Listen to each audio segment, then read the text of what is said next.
Mayo nga hapon na Brother Mike, niya kita karon sa Barangay Asbang, lungsod sa Matanao, atong bisitahon ang isa sa pinakaimportanteng tourism project ni Congresswoman Didi Cagas dinhi sa lungsod sa Matanao. Kung imong makita Brother Mike, kaning dalan, this is worth 85 million pesos. Kaning dalan gitawag na to ni og road concreting leading to Talambato Bat Cave. Talambato is a sitio of Barangay Asbang. Di na sa Talambato, Brother Mike, unyang taon-taon atong mabisita o makita ang ongoing nga construction ni Congresswoman Didi Cagas sa Matanao Bat Cave Complex. Naa dito, Brother Mike, ang admin building, na ay restaurant, na ay viewing deck.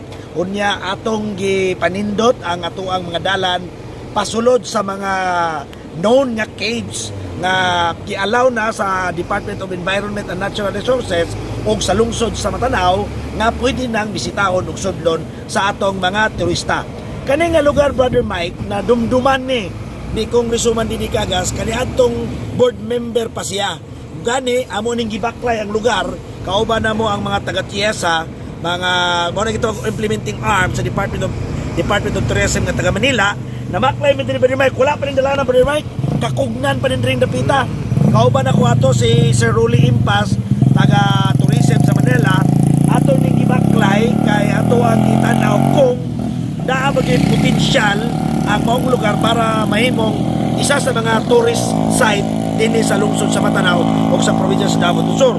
So karon nga po na, Brother Mike, imo masaksihan, wapo nagdalan, biyahe ta atong tanawon dito kay ongoing na dito napita ang Matanao Bat Cave Complex nga nagkantidad og 40 million pesos, another infrastructure project ni Congresswoman Didi Cagas in support sa turismo sa lungsod sa Matanao. So, adto na ta.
Okay, may hapon, Brother Mike, na nakita karon sa aktual nga site din atong makita ang ongoing nga construction sa admin building din sa development sa Matanao Bat Cave.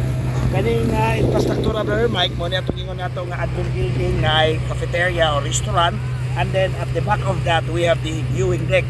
So atong sa kao dito, Brother Mike, para ma-appreciate mo kung sa kanindot ang view likod ining maong admin building. Kung imo makita, Brother Mike, kaning development apil na niya na katong gravel road paingon dito sa Skyfall sa uban nga mga cave. Ato na nga tuon karon po taon-taon isa na sa part sa project ni Congresswoman Didi Cagas na 30 million ang development sa Talambato Bat Cave dinhi sa sitio Talambato, Barangay Asbang, lungsod sa Matanao. So, Brother Mike, siguro mas mayo kung ato sa kaon to sa taas. Let's go.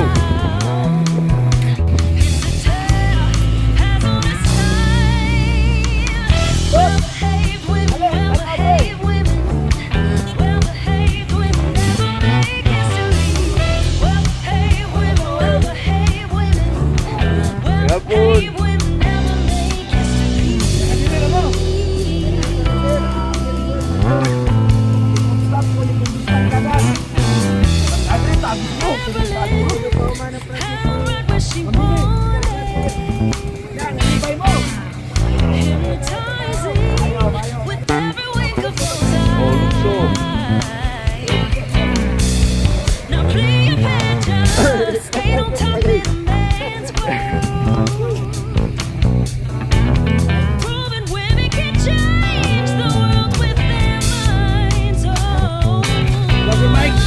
Yes. Kita nimo ang nindot nga view during the pita. As you can see, makita na to ang Malalag Bay, ang Crocodile Mountain, ang Digos, ang Coliseum ni Gob, makita pati klaruha din yung dapita. So mo ni ang ato ang viewing deck likod sa ato ang admin building and cafe dinhi sa Talambato Bat Cave na project ni Congresswoman Didi Aras. Target na to aning mahuman, sir. Siguro Brother Mike, mahuman siguro before December. Okay. So before December mahuman na nato ni unya ang uban nga mga infrastructure nga project ni mga nakapackage din ni matuwa to unya katong pag-create na to og kanang foot trail paingon sa Subon Cave dito sa unahan ato pong matuan karon unya nag-abri na ang ato ang Subon Cave meaning na Brother Mike sa Blaan baho pa na siya sa Bisaya. Sokbon Cave. Okay. Meaning na baho nga cave. So okay. makita to niya dire. So part na dito Brother Mike ang atong foot trail, part na og kabahin na niini ato project karon nga gi-witness karong hapuna. So tanawan ninyo ang view mga kaigsunan, nindot kayo dire, lamig kay hangin, bugnaw pagyod. So pag mahuman na ni, abrihan na ni, ato na po ning ito over sa probinsya sa Davao del Sur and of course with the local government unit of Madanao through Mayor Vince Fernandez.